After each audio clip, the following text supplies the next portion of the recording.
महाराष्ट्र राज्य computer operator association का ठाणे में विरोध प्रदर्शन।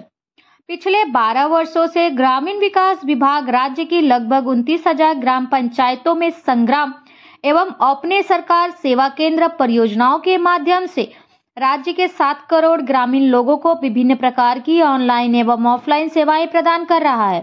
कंप्यूटर ऑपरेटर ने किसान ऋण माफी योजना, ग्रामीण घरकुल योजना, सर्वे, पीएम किसान योजना, कोरोना काल में कोरोना योद्धा के रूप में किए गए कार्य, महत्वाकांक्षी मुख्यमंत्री माझी लाड़की बहन योजना सहित कई तरह के कार्य किए और कर रहे हैं। प्रशासक केवल ग्राम पंचायत कर्मचारी का दर्जा और न्यूनतम वेतन की मांग कर रहे हैं, जबकि सरकार के लिए इस मुद्दे को हल करना बहुत जरूरी है। राज्य में 7,000 रुपए के वेतन को बढ़ाकर 10,000 रुपए कर दिया जाए। यह वेतन वृद्धि अपने फंड से करेगी। यावलकर समिति की सिफारिश के अनुसार ग्राम पंचायत कर्मचारी का दर्जा और न्यूनतम वेतन देकर जल्द से जल्द न्याय किया जाए, अन्यथा ठाणे में मुख्यमंत्री एकनाथ शिंदे के आवास पर किया जा रहा मार्च मांगे माने जाने तक जारी रहेगा। संगठन के पदाधिकारियों ने इस बात की जानकारी दी।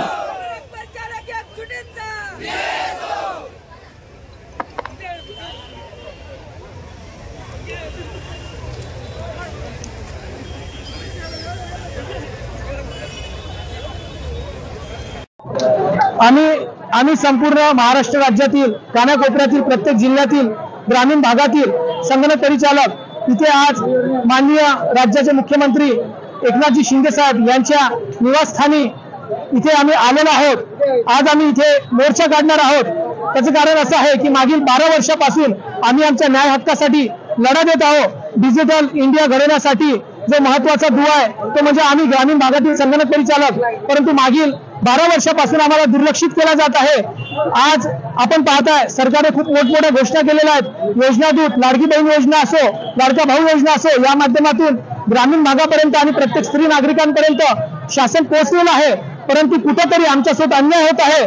मागील 12 वर्षापासून आम्ही संगणक परिचालक आपल्या महाराष्ट्र राज्याचं नाव मोठं करत आहे, देशामध्येच नव्हे तर जगामध्ये सुद्धा मोठं करत आहे, तरी सुद्धा आमच्यासोबत अन्याय होत आहे।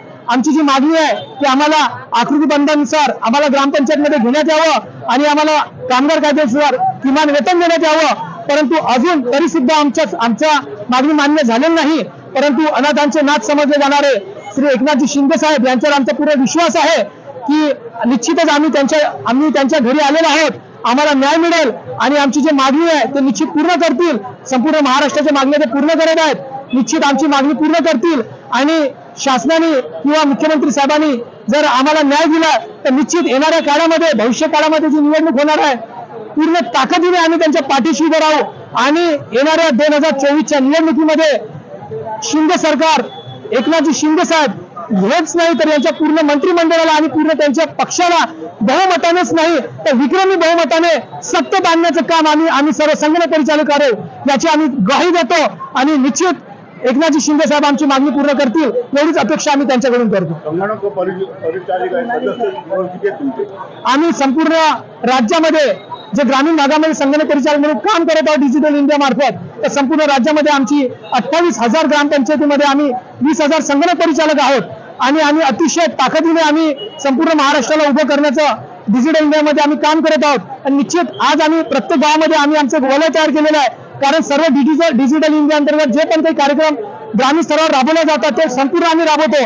ज्यामध्ये लाडकी बहीण योजना असो किंवा वेगवेगळ्या योजना असो ते सर्व ग्रामीण स्तरावर राबवण्याचं काम आम्ही स्वतः करतो। त्यामुळे निश्चित कुठेतरी ग्रामीण भाग आमच्या सोबत आहे, त्यांचा सपोर्ट आमच्या सोबत आहे। फक्त गरज आहे की आमची मागणी पूर्ण करण्याची। तर शिंदे साहेबांकडून आमची एवढीच अपेक्षा आहे त्यांनी मागणी पूर्ण करावी आणि विक्रमी बहुमताधिक्याने आम्ही त्यांचं सरकार या महाराष्ट्र राज्यामध्ये आणून राहू, निश्चित एवढं आम्ही तुम्हाला सांगू शकतो। लढा देत आहोत। वेगवेगळी सरकार सत्तेमध्ये आलीत, वेगवेगळे मुख्यमंत्री, वेगवेगळे ग्रामविकास मंत्री येऊन गेले, परंतु आजपर्यंत आम्हाला पोकळ आश्वासनाशिवाय काहीच मिळालेलं नाही।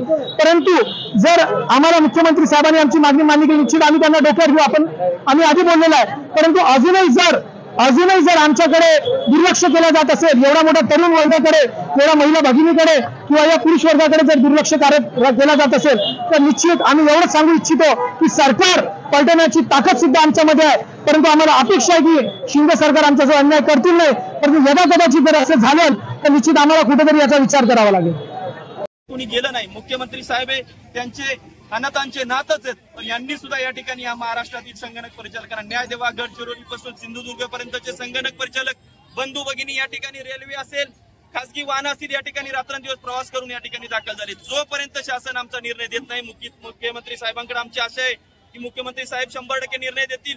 महाराष्ट्रामध्ये चांगल्या प्रकारचा निर्णय मंत्री महोदयांनी घेतलेत. आमदार असतील, यांचे असतील, भत्ते वाढवण्याचं काम केलंय, परंतु या संगणक परिचालकांचं आजपर्यंत दुर्लक्ष केलंय.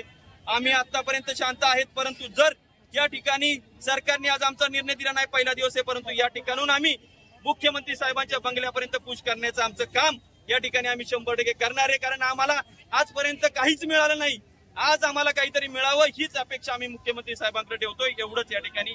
तुम्ही आंदोलन करायच्या अगोदर 100% आम्ही आंदोलन करण्याच्या अगोदर सुद्धा मुख्यमंत्री साहेबांच्या कार्यालयातील अधिकाऱ्यांशी बोललोय. आमचा सर्व विषय त्यांच्यापर्यंत पोहोचवलाय.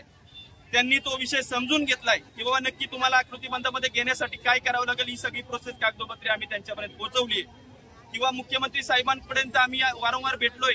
आझाद मैदान असेल, नागपूरचं वेळ अधिवेशन असेल, मुंबईमध्ये या ठिकाणी वेगवेगळ्या प्रकारचे आंदोलनं पण केलेत. महाराष्ट्राचे उपमुख्यमंत्री देवेंद्र फडणवीस साहेबांना पण आमचा विषय माहिती आहे. त्यांनी पण वेळोवेळी या ठिकाणी आंदोलनाच्या ठिकाणी भेटी दिल्यात आणि आमचा विषय त्यांच्यापर्यंत गेला. त्यांनी आश्वासनच दिलीत, तुमचा विषय 100% घेऊ असंच आम्हाला सांगितलं, परंतु आजपर्यंतच्या कोणत्याही कॅबिनेटमध्ये आमचा निर्णय आजपर्यंत लागला नाही. दरवेळी सांगण्यात आलं या कॅबिनेटमध्ये तुमचा निर्णय घेण्यात येईल, परंतु आज तागायत आमचा निर्णय या संगणक परिचालकांना न झाल्यामुळे आम्ही आज ठाण्यामध्ये या गावातून, या ग्रामीण भागातून आम्हाला यावं लागतं.